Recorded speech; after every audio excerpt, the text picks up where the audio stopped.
8월 달의 총설교 주제는 주님의 부르심에 응답하라, 이런 말씀을 증거하고 있습니다. 첫째 주는 하나님의 주권적인 은혜였다 말씀을 전했고, 또 하나님의 주권적인 은혜 가운데 부르심을 받은 하나님의 사람들에게는 그리스도의 몸을 세우는 사명을 주셨다, 지난주에 말씀이 되겠습니다. 오늘은 가치에 대한 말씀을 증거하도록 할 것입니다. 바울 사도는 예수를 알지 못하고 살다가 이제 사도행전 9장에서 하나님의 부름을 받은 것을 말씀을 증거하고 있습니다. 그리고 바울의 그 간증, 주님을 만났을 때 간증이 오늘 본문 22장의 말씀입니다. 그리고 이제 사도행전 26장, 27장을 이어서 가면 이제 바울이 또다시 예수 그리스도를 만나고 난 다음 나는 이런 사람이 됐습니다. 베스도 각하와 아그리빠 왕 앞에 손을 번쩍 들고 그들이 신문에 응답하고 할 말을 다 하면서 복음을 증거하는 말씀을 나누고 있습니다. 그러니까 9장과 오늘 사도행전 22장과 26장, 27장을 보게 되어지면 같은 맥락의 말씀인 것을 알게 되어집니다. 이제 나의 가치가 변하여서 이제 그리스도 예수의 가치로 바뀐 사람에 대한 이야기가 오늘 주종의 말씀이 되겠습니다. 요즘 세상은 핵심 가치라는 말을 많이 씁니다. 우리 교회 주보 1면에도 보게 되어지면 가운교회 핵심 가치 읽어보셨죠? 이렇게 가치에 대해서 말씀을 기록해 놓았습니다. 기업도 개인도 자신만의 가치를 정해놓고 사명 선언문을 쓰라고 일반 기업에서도 요구를 합니다. 세상이 말하는 핵심 가치는 내가 무엇을 중요하게 생각하는가입니다. 내 마음이 어디에 이끌리는가라는 철저한 인간 중심적 성찰에서 출발을 합니다. 그러나 오늘날 끊임없이 바뀌는 세상의 유행과 가치관 속에서 성도가 나 자신의 경험과 주관적 생각을 삶의 가치로 삼는다면 어떨까요? 그 신앙이 바람에 흔들리는 겨와 같이 이리 흔들 저리 흔들 흔들리고 말 것입니다. 성도의 삶을 움직이는 참된 가치는 내가 만들어내는 것이 아닙니다. 내가 아닙니다. 하늘로부터 주어지는 하나님의 절대적 가치입니다. 사람으로부터 주어지는 가치는 흔들리고 넘어질 것입니다. 그러나 하나님이 주시는 가치를 발견한 사람은 흔들리거나 넘어지지 않습니다. 오늘 본문은 바울이 예루살렘의 수많은 유대인들 앞에서 말씀을 증언합니다. 어떻게 시심하고 사명자가 되었는지 고백하는 감동적인 간증입니다. 어떻게 가치가 바뀌었을까요? 오늘 본문을 통해서 우리가 붙들어야 할 세 가지의 말씀을 증거하도록 할 것입니다. 첫째, 참된 부르심의 응답은 나의 열심과 자기의가 십자가 앞에서 완전히 깨지는 데서 시작합니다. 좀 수고롭지만 오늘 본문 3절로 5절을 다시 한번 읽겠습니다. 시작. 나는 유대인으로 길리기아 다소에서 났고 이 성에서 자라 가멜리엘의 문화에서 우리 조상들의 율법의 엄만 교훈을 받았고 오늘 너희 모든 사람처럼 하나님께 대하여 열심히 있는 자라. 내가 이 도를 박해하여 사람을 죽이기까지 하고 남녀를 결박하여 옥에 넘겼노니 이에 대제사장과 모든 장로들이 내 증인이라. 또 내가 그들에게서 다메섹 형제들에게 가는 공문을 받아 가지고 거기 있는 자들도 결박하여 예루살렘으로 끌어다가 형벌받게 하려고 가더니. 지금 이 본문은 자기의 과거를 회상하는 것입니다. 내가 과거에 이런 삶을 살았지. 율법에 대한 열심이 얼마나 뛰어났던지 예수 믿는 사람들을 핍박하고 옥에 가두는 일을 하고 수없는 사람을 죽이기도 하였습니다. 어떤 이유가 됐던지 간에 사람을 죽이는 것은 잘못된 것입니다. 잘못된 종교는 사람을 죽이고 잘못된 종교는 인권을 유린하는 것입니다. 또한 스데반 집사를 돌에 맞아 죽게 했을 때에도 그 정당성을 증언할 정도로 자기 종교에 대해서 철두철미했던 했던 사람입니다. 바울은 그것이 하나님을 잘 섬기는 가장 고상한 가치라고 굳게 믿었습니다. 자기의 종교를 위하여 전통을 위하여 살아갔습니다. 그러나 6절을 보십시오. 가는 중 다메섹에 가까이 갔을 때에 오전쯤 되어 혼련이 하늘로부터 큰 빛이 나를 둘러 비치매.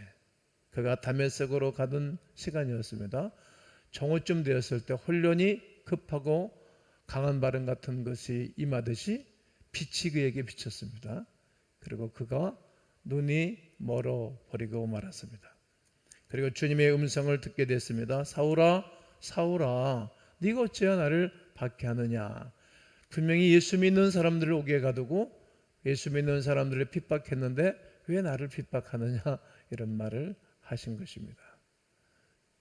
그러니까 예수 믿는 사람들을 핍박하고 괴롭히는 것을 바라보시면서 왜 나를 핍박하느냐, 이런 주님의 음성을 듣게 되었습니다.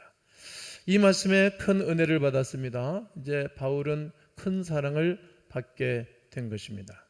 감당할 수 없는 영광의 빛 앞에 바울은 빛을 받고 앞에 엎드려졌습니다. 곧 눈이 어두워져 사람들의 손에 끌려갈 수밖에 없는 완벽한 무기력증에 걸리고 만 것입니다. 바울은 깨닫은 가치관의 전환은 그가 조용히 앉아 지난날을 성찰하고 바뀐 것이 아닙니다. 내가 이렇게 살면 안 되지, 그리고 터난 것도 아닙니다. 유익한 교훈을 정리해서 얻은 결과도 아닙니다. 명성에서 바뀐 것도 아닙니다. 공부해서 터난 것도 아닙니다. 어떤 훌륭한 사람의 교훈을 듣고 가치가 바뀐 것이 아닙니다. 아멘 해보실까요? 부활하신 예수 그리스도를 만난 것입니다. 아멘이십니까? 그렇게 반대하던 부활하신 예수 그리스도께서 그의 삶에 주권적으로 개입하신 것입니다. 여러분들 중에 예수께서 나에게 개입하셔서 내가 바뀐 분들이 있을 것입니다. 저도 그런 말미암아 옛 가치를 벗어버리고 새로운 가치, 부활하신 예수를 만나고 난 다음에 복음적인 가치로 바뀐 사람입니다. 그 예수님이 자기를 구원하신 것입니다. 그리고 허망한 자기 의와 종교가 얼마나 잘못된 것인지를 알게 된 것입니다. 어떤 분은 가족이 절대 갇힌 분들이 계십니다. 또 어떤 분들은 재물이 자기의 절대 갇힌 분들이 있습니다. 그러니까 돈 때문에 살고 돈 때문에 자기 명예도 자기 인간의 존엄성도 망가뜨린 분들도 있습니다. 어떤 분들은 샤머니즘, 어떤 분들은 내 미래가 나의 가치다. 학군, 그리고 즐거움, 또 어느 분들은 먹는 것, 또 자기가 하고 싶은 일들이 가치라고 생각하는 분들도 있습니다. 그러나 요한일서 2장 16절과 17절 보면 이는 세상에 있는 모든 것이 육신의 정욕과 안목의 정욕과 이생의 자랑이니 다 아버지께로 온 것이 아니요 세상으로부터 온 것이다. 많은 사람들이 육신의 정욕, 이생의 자랑, 안목의 정욕으로 살아간다는 거예요. 근데 이것이 하나님께로부터 온 것이 아니고 세상으로부터 왔다. 근데 우리는 이 가치를 붙잡고 살아가는 것입니다. 대다수의 자연인들은 이 가치를 붙잡고 살아가는 것입니다. 거의 많은 분들이 그러합니다. 17절을 이어서 말씀드리면 이 세상도 그 정욕도 지나가되 오직 하나님의 뜻을 행하는 자는 영원히 거하느니라. 할렐루야. 여러분, 영원한 것이 인생의 영원한 가치라는 거예요. 이 세상의 것은 세상으로부터 온 것입니다. 이 땅에 사는 날 동안에만 유익한 것이겠죠. 예수 그리스도의 십자가의 은혜 앞에서 나는 아무것도 아닙니다. 나는 죄인 중에 괴수입니다. 부활하신 예수를 만나고 바울은 이런 고백을 아주 멋지게 하였습니다. 이 고백을 하고 자기가 깨어졌습니다. 자아가 무너지고 부서워졌습니다. 그것이 바로 하나님 나라의 가치의 출발점입니다.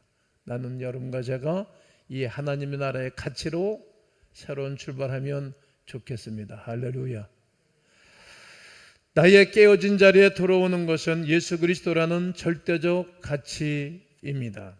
사도행전 22장 14절에 그가 또 이르되 우리 조상들의 하나님이 너를 택하여 너로 하여금 자기 뜻을 알게 하시고 그 의인을 보게 하시고 그 입에서 나오는 음성을 듣게 하셨으니 이렇게 말씀합니다.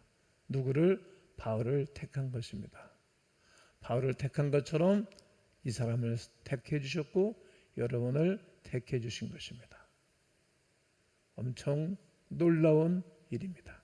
그리고 하나님의 뜻을 알게 하셨습니다. 내 뜻과 내 가치로 살아갔던 나의 인생을 하나님의 뜻을 깨닫고 난 다음 하나님의 가치로 살게 하신 것입니다. 그리고 의롭게 하셨습니다. 인간이 의로워지는 길은 의로우신 분으로 말미암아 의로워지는 것인데 이 땅에 의로운 사람이 누가 있겠습니까? 의로운 사람은 한 사람도 없습니다.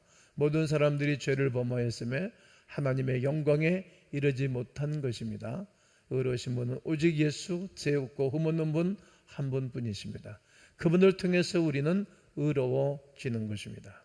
그리고 음성을 듣게 하셨습니다.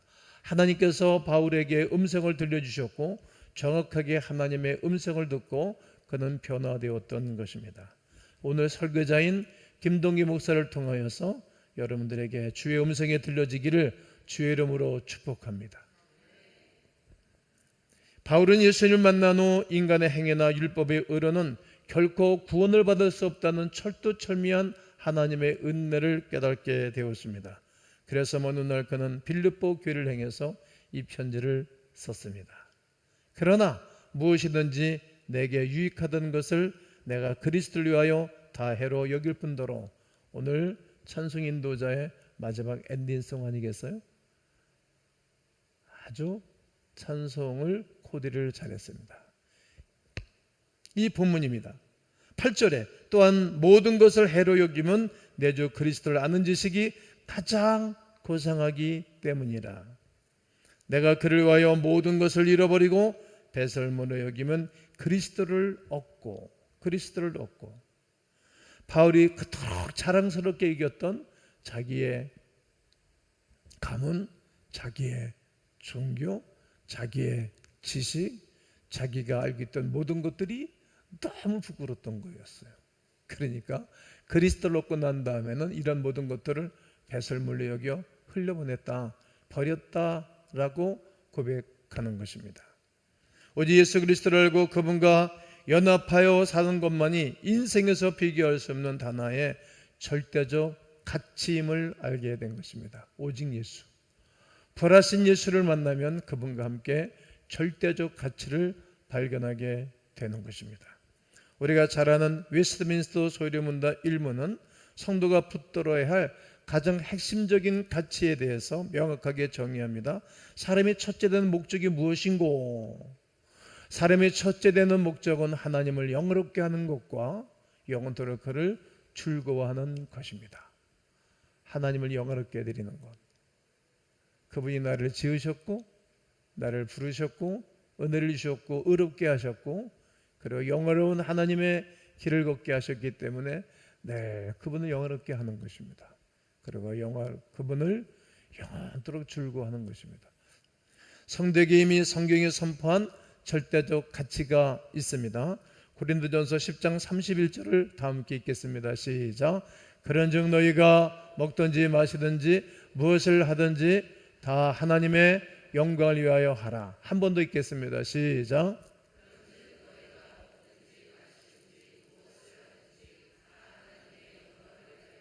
오늘 이 본문을 오늘 설교 중에 읊조리도록 하겠습니다. 본문을 여러분들 눈을 한번 다 감아보세요. 눈을 다 감고 한번 읊조려 보겠습니다. 시작.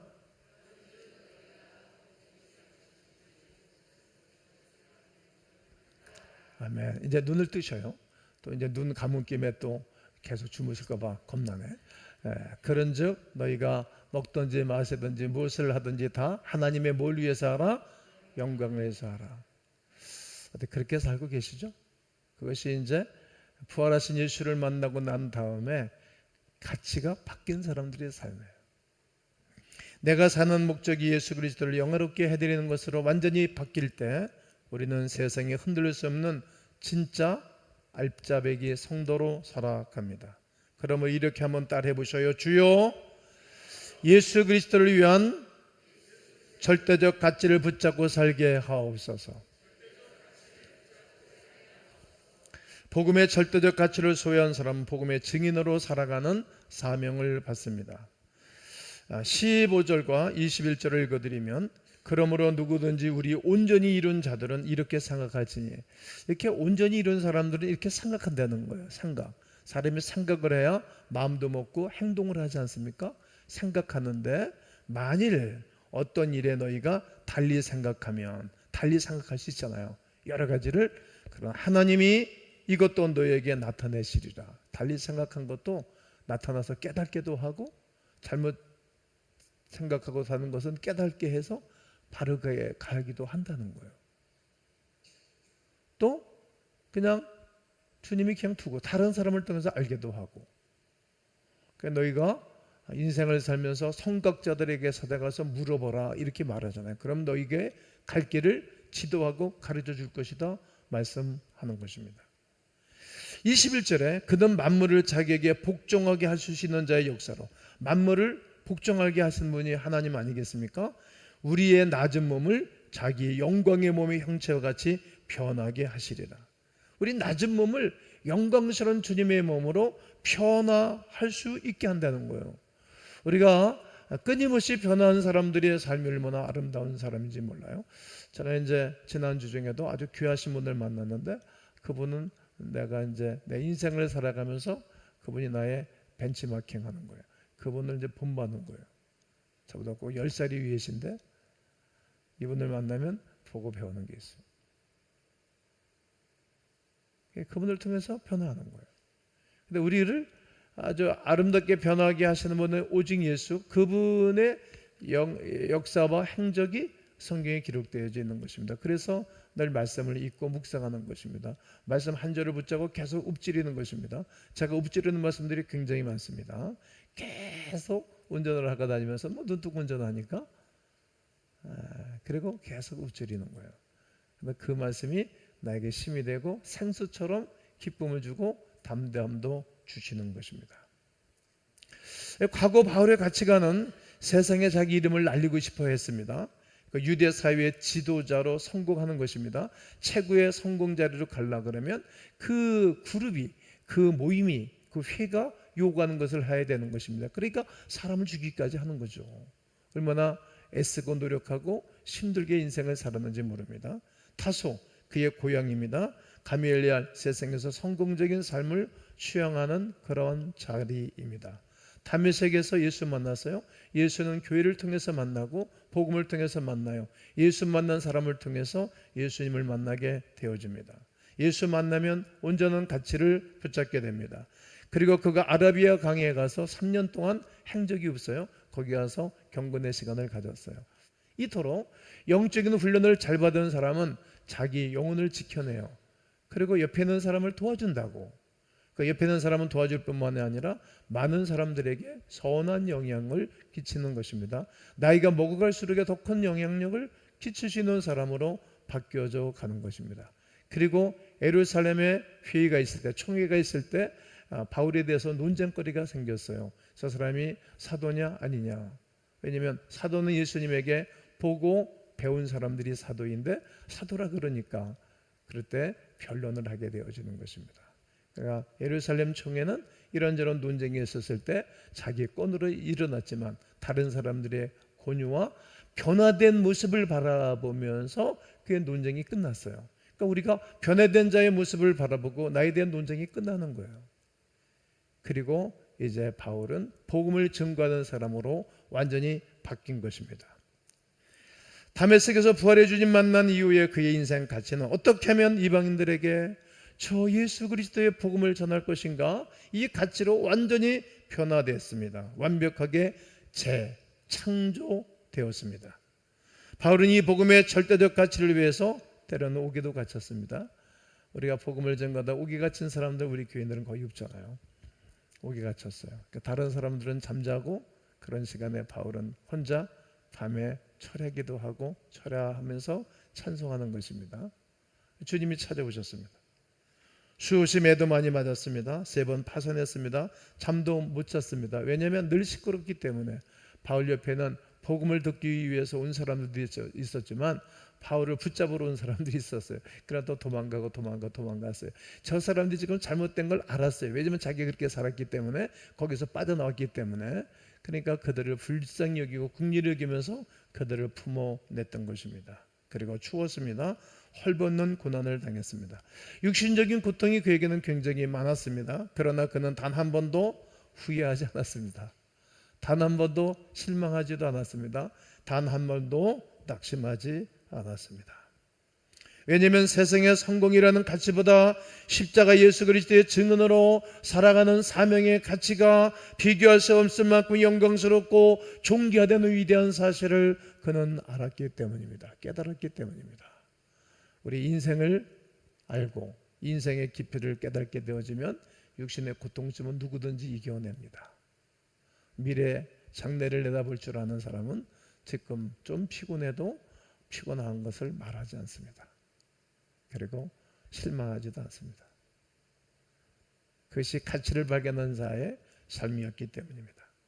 로마서 8장 17절과 18절을 보면 자녀이면 또한 상속자 곧 하나님의 상속자요 그리스도와 함께한 상속자니 우리가 그와 함께 영광을 받기 위하여 고난도 함께 받아야 할 것이니라 생각하건대 현재의 고난은 장차 우리에게 나타날 영광과 비교할 수 없도다. 영광을 받기 위하여 고난도 받아야 되는 것 아닙니까? 이런 역설적인 진리를 로마 교인들에게 써 보내는 것입니다. 현재의 고난은 장차 나타날 영광과 비교해보니 아무것도 아니다. 그러기에 영광이 큰 것을 알기에 나는 이 고난, 어려움을 넉넉히 이겨낼 수 있다. 이런 고백을 하는 것입니다. 사랑하는 성도 여러분, 말씀을 정리하고 마무리를 짓도록 하겠습니다. 오늘날 현대교회 성도들이 왜 세상과 똑같이 돈과 성공 앞에서 갈팡질팡하면서 무기력증에 빠져 있는지 모르겠습니다. 그런 분들이 많이 있을 것이라 생각합니다. 왜 예수님 믿는다고 말하면서도 여전히 삶의 중요한 결론을 내리고 결정을 내릴 때가 되면 세상의 가치 그리고 나의 평안함, 나의 자존심이라는 주관적 가치를 기준으로 삼는 것입니까? 우리 백석교단이 외치는 개혁주의 생명신학은 영적 생명운동을 지향하고 선포합니다. 신학과 신앙은 머릿속 지식이나 내 경험의 정리가 아니오시다. 내 안에 역동하시는 예수 그리스도의 생명 그 자체입니다. 나를 살리고 나를 구원하신 그 영원한 생명이 나에게 자리 잡고 있는 것입니다.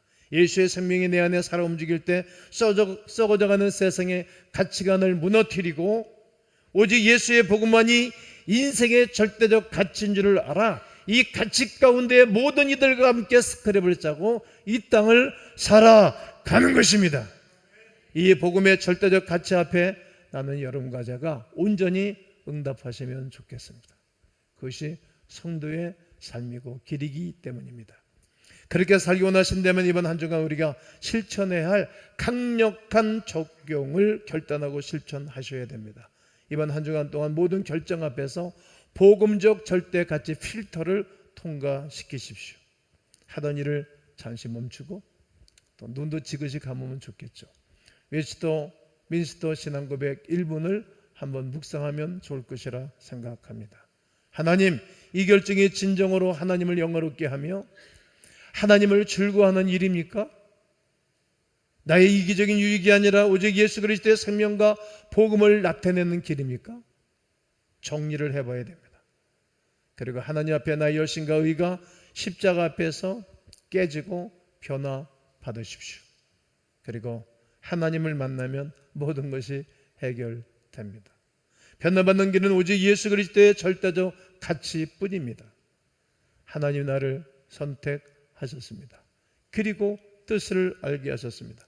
하나님이 의롭게 해주셨고 그리고 주의 음성을 들려주신 것입니다. 그리고 이 모든 일들은 사람이 하는 것이 아니라 하나님이 하신 것입니다. 하나님의 아들 예수 그리스도의 복음을 전할 수밖에 없는 삶을 사는 것입니다. 주의 나라를 이 땅에 세워 나가는 사람들이기 때문입니다. 예수를 만난 사람은 복음의 증인으로 살아갑니다. 다소 세성적 삶에서 다메섹 예수 그리스도의 교회를 통하여서 구원을 주시는 절대적 가치를 찾고 붙잡게 되어지는 것입니다. 그리고 아라비아 강야 훈련과 기도로 훈련된 사람입니다. 그리고 다른 사람이 나를 비난한다 할지라도 설명하려고 애쓸 필요도 없고 그냥 내버려 두면 또 다른 사람이 설명해주고 다른 사람이 지원하기도 하는 것입니다. 왜냐하면 하나님이 모든 것을 합력하여 선을 이루시기 때문입니다. 육신적인 고통과 아픔이 혹 있으십니까? 두려워할 필요는 없다고 생각합니다. 부활하신 주님이 역사하시면 됩니다. 또 혹 실망하고 계시지 않습니까? 낙심하고 계시진 않습니까? 그리고 후회하지는 않습니까? 이유는 현재 고난은 장차 나타날 영광과 좋게 비교할 수 없기 때문입니다. 하나님을 사랑하는 자 곧 그의 뜻대로 부르심을 입은 자들에게는 모든 것이 합력과 선을 이루는 위대한 역사가 난 여러분 모두에게 있게 되시기를 주님의 이름으로 축원합니다. 축원합니다.